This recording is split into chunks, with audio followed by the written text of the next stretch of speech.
Good afternoon. It is October the 7th. Time to wrap up our trading day today. We had a pretty good day in most of our markets. We got the direction right, and that, of course, is the most important decision we make as traders, is from which side of the market to trade. And it's never going to change. You really do have to spend a lot of time thinking about, unless you're just a pure scalper, from which side to trade. You get the direction right, everything else falls into place. So right here, we came into today's market wanting to be a seller. We had hoped to sell 55 starting out earlier. We lowered that. After the day session open, we got off a good trade short before the day session open. We had two sell areas, 45.50 to 47.50, then 49.50 to 50.50, and the 50.50 trade produced a winner. So this market is headed lower.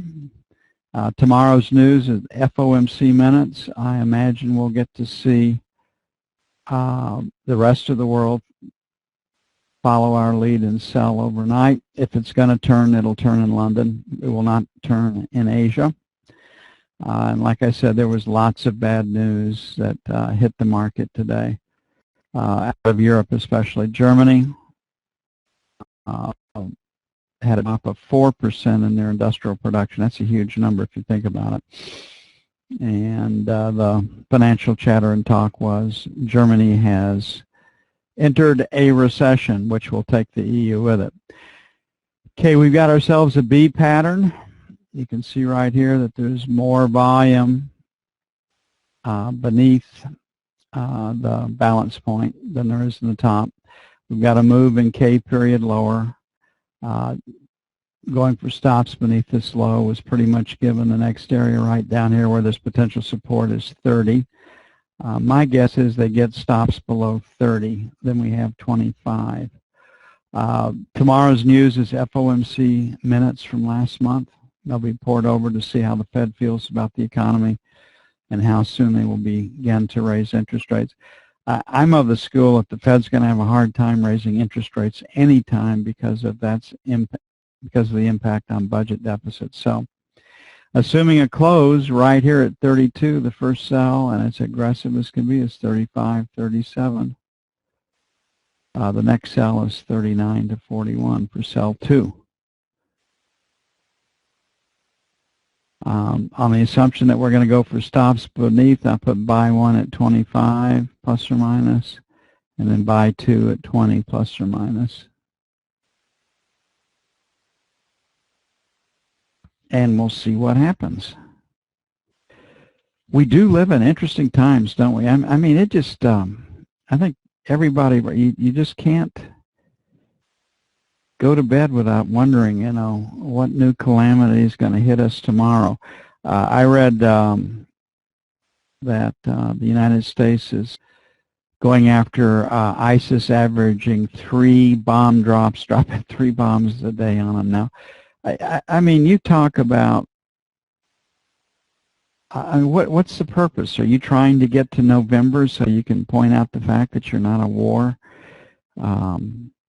president? I mean, this is bad news. So imagine how you feel if you're on the ground over there.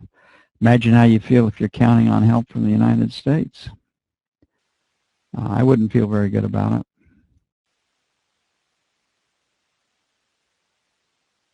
Okay, we have resistance at 2603. Low volume number up here is at 18 to 20. The high volume number down here is at 28. Beneath that's 18. So we're probably looking at a 25-20 and a 26-20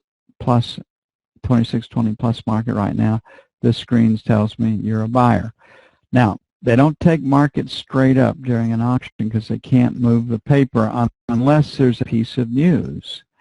And the news we got overnight on Germany's economy could be that piece of news. So we're going to sell failure to take out this 2 low volume number at 6.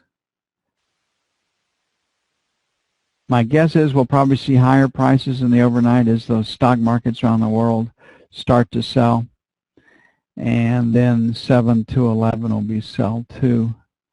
On the buy side, we got a very clean break here at 25, 26. We're currently at the half, so we'll make 25.29 buy 1, and then 17 to 21 for buy 2. Okay, if the E-mini is selling, we do not want to, if the E-mini is really getting hit pretty hard, we don't want to be short. I mean, the trade just won't develop for us no matter what happens with the 10-year auction. And I think we can safely buy into any breaks tomorrow and have a good chance of making some money. So this 24-25 area leaning against this, I think, really offers us the best opportunity. You know, we've got some volume down here at 25-26 that could get us there. Now, if we don't trade below this low here at 28, then we're going to have to step up to the plate and be buyers. The market is strong. It's strong for 2 reasons. Flight to quality, based on the news that's come out of Europe. Flight to quality based on all the war and stuff in the Middle East. Energy prices are coming down. Deflation is back on the board. And so there's a lot of reasons to be long treasuries right now. Best buy area on the note will be in that 25, say 21 to 25 area from what I can see, and that gives them a chance to push the market down a little bit. Okay, looking at the 30-year, very, very strong market. We picked up like, I want to say 16 30 seconds on the knob spread today. And right now we're going to sell failure to take out 23.28. And then 31 to 03. Got a very low volume number up here at 03. Strong knob spread, but they can give that back a little bit. So we've got support. We're at 18. Last rotate down was 13. So 9 to 13, I sure would like to do better than that. A lot of it's going to be dependent upon what, if the E-mini rallies back this afternoon, we ought to be able to buy it in that 4 to 8 area, and then 1 to 5. I'm pretty comfortable buying the 5 to 9 area, but we may have to pay up like we have been to get off the long when the E-mini is weak.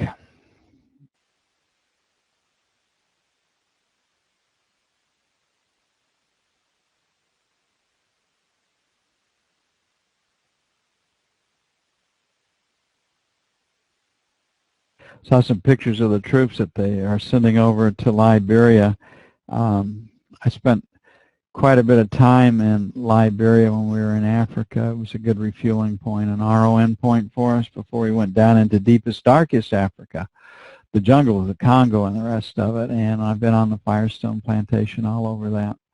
And they were talking about, there was an article, I believe, in the journal on how they stopped Ebola from ravaging the plantation.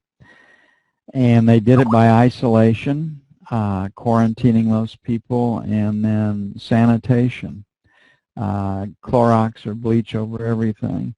And there's no magic or any secret to how it's done. You isolate, you quarantine, and you clean up after it. You become very, very meticulous about it. And they didn't have modern medical equipment or anything. They were using hazardous waste suits for cleanup for industrial accidents on the rubber plantation. But they knew how to seal the borders of their plantation. They knew how to isolate and quarantine people, and they took care of it. And that's what we should be doing too. But I can see those guys over in fact, in the jungle, just like in Iraq, wearing those hazardous material suits, just absolutely sweating gallons of water daily. It's hard to do. Take your hats off to those young men and women that do that. Young man's game.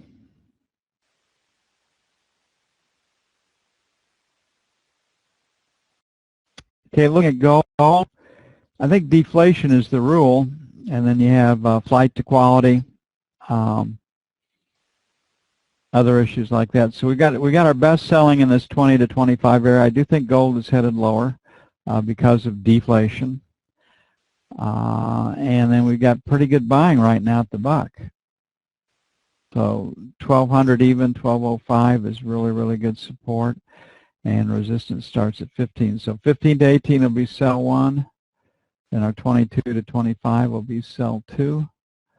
On the buy side, last rotation stopped at 8, so we'll make 5 to 8, buy 1, and then the buck to 02 for buy 2.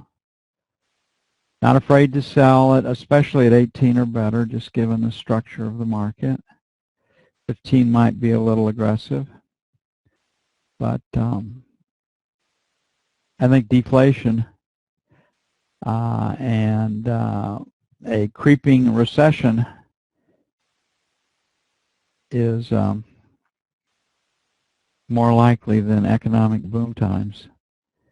We've lost Germany. Remember, the 3 countries that were going to pull the rest of the world out were China, Germany, and the United States. We've lost Germany. The Russian sanctions certainly didn't help, but again, you just never know exactly what's going to happen when you start this ball rolling. And the ball is in play now. Okay, looking at crude oil, same situation as gold. I think the direction of crude is lower because of deflation and oversupply and economic weakness. You want to do a J split right here. Move out of the middle. So you can see right down here this 88.50 area, I think, stops below 88.50. We got the low at 19, so we'll make 88.25 to 50 buy 1. Usually we get a pause after a heavy day of selling. And we've had, there's pretty good support down the 85, 87 area, but that's going to be a ways away. So then we'll make 87.50 kind of a round number buy 2. Not that far away. On the sell side, last trade is 69, so 89 even, 89 1/4 sell 1, and then 89.50 to 75 sell 2. But these countries that buy economic peace through heavy socialistic programs, etc. Like Saudi Arabia, for one. Most of the degrees, the undergraduate degrees in Saudi Arabia are earned in some religious some study of Islam. That doesn't really translate very well to productivity and growth, and you have to pay those people something, especially after teaching them the tenets of Islam and educating them in that, which calls for revolution and jihad when things don't go your way. So I mean, you're playing with fire when you do that. So 8 million barrels a day, somewhere between 80 and 90 barrels. The world says that Saudi Arabia can't take less than that. Okay, 127 looms right here, a little bit higher overnight. I think we got another wonderful selling opportunity in London. And when we have these big rallies, the next day it usually sells in London, unless I'm missing something that Mario said today. I think Mario picked up the mic right there. The market came back, didn't break, and we see we've got a lot of buying right here. So there's some talk that Mario will not be able to affect quantitative easing for Europe. That remains to be seen. Where there's a will, there's a way. Really hard to fight the central banks. On the buy side, I'm really interested in getting short in Europe tonight, so I'm not too interested in being a buyer. But if we come down and we can't take out this 2660. I can get long reluctantly, and then our 2625 to 35 would be buy 2. So I think this level right here is pretty important. Again, not a big fan of being long, but every now and then you got to trade from the long side in this beast. And then 25 to 35. Okay, it'll take about probably 30 minutes to get everything up and posted for this afternoon.